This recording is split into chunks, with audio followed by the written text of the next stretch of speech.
This video brought to you by the Rebel Films Network.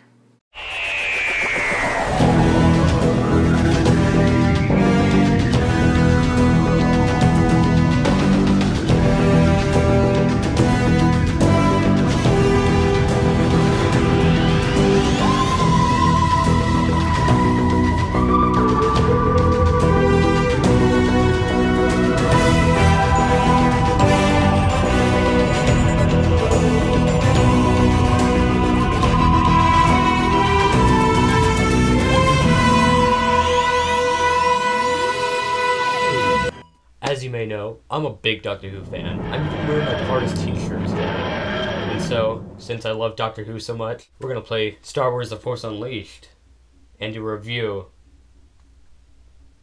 on Star Wars. In case you didn't see the title of the video, it's Star Wars, not Doctor Who. Fantastic! Okay. Yeah. Let's play it now.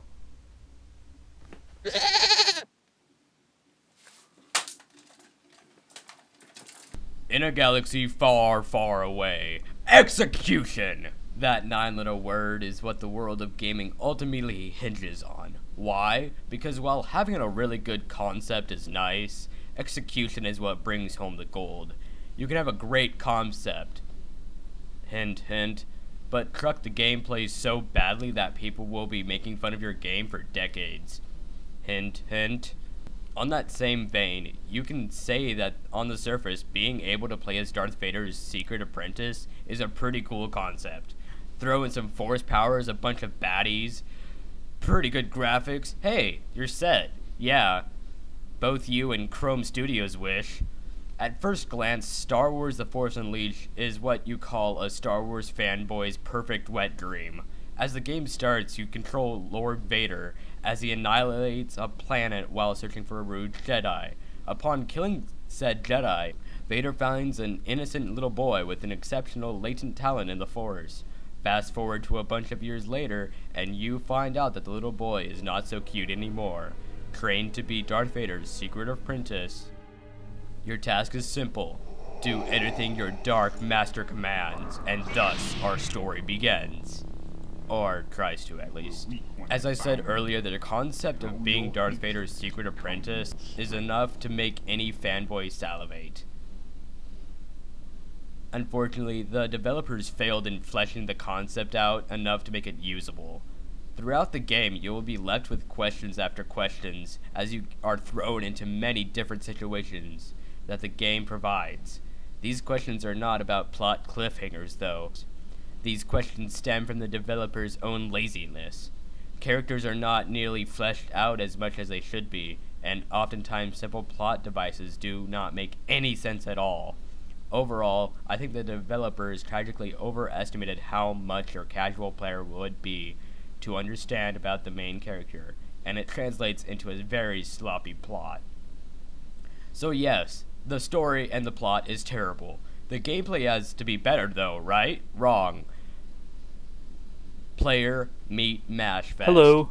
Mashfest meet player. What's up? As you trek across the few worlds that Star Wars The Force Unleashed provides, you will be introduced to the same basic gameplay time and time again. Either A, mash the lightsaber button to swing your blade of light into any living thing, or B, mash the Force lightning button to fry anything unlucky enough to get in your path.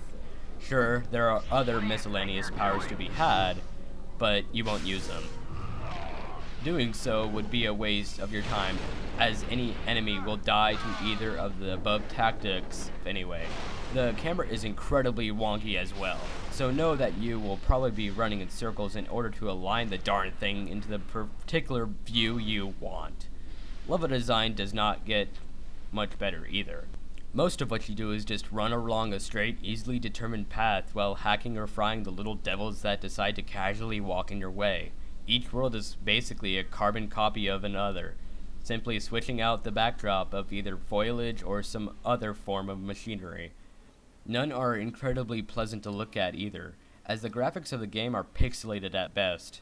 You can tell that the game was originally meant to be for next-gen consoles, as the PlayStation 2 struggles to keep up with the pixel counts that are present in each frame. Everything from the worlds themselves to the cutscenes that dot the gameplay look very jagged and almost blurred at points, with the colors merging into each other to make a mucky mess. The sound almost feels just as blurred, as everything from the basic soundtracks to the hiss of a lightsaber does not fit very well. Thankfully, you will not have to deal with any of these quirks for very long. The game clocks in from anywhere between 7 to 15 hours, with your casual player taking a little longer to collect all the concept art that the developers decided to promote some form of replay value. It is not difficult in terms of gameplay, although. By the time you are done, you probably will have to put your thumb on ice depending how long you play. As was said in the first sentence of this review, execution determines the gaming world. While concepts may be cool, execution will dictate whether or not your concept will fly or sink. Star Wars: The Force Unleashed is a perfect example of this. On the outside, the concept of being able to play as a secret apprentice of the Lord Vader is probably one of the freshest things to hit the Star Wars universe in a long time. Thanks to the horrible miscues in gameplay, graphics, and plot development, though, you will probably want to avoid this unless it can be had for a very cheap price. And even then, you may be better off saving for something else.